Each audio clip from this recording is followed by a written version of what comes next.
കുത്തിപ്പൊക്കുക.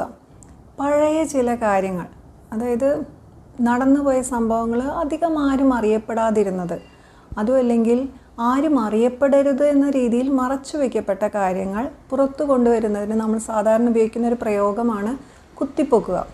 അപ്പം അതിന് നമുക്ക് ഇംഗ്ലീഷിൽ ഉപയോഗിക്കുന്ന എക്സ്പ്രഷൻസ് ഏതാണെന്ന് നോക്കാം. ഫസ്റ്റ് വൺ, അതിനോട് ആപ്റ്റായിട്ട് തോന്നുന്ന ഒരു ഫ്രേസാണ് bring to light. For example, the media brought to light more facts about the incident. ആ ഒരു സംഭവത്തെക്കുറിച്ചുള്ള കൂടുതൽ സത്യങ്ങൾ മീഡിയ പുറത്തോട്ട് കൊണ്ടുവന്നു, അല്ലെങ്കിൽ വെളിച്ചത്ത് കൊണ്ടുവന്നു. റിവീൽ, അൺവെയിൽ, അല്ലെങ്കിൽ എക്സ്പോസ്, ഇനി അതല്ലെങ്കിൽ ഡിസ്ക്ലോസ്, ഇങ്ങനെയുള്ള വാക്കുകളാണ് കൂടുതൽ നമ്മളിതിനു വേണ്ടി ഉപയോഗിക്കാറുള്ളത്. So if you are referring to make information known to public, അതായത് ഇൻഫർമേഷൻ എന്ന് പറഞ്ഞാൽ especially hidden or from the past, we can use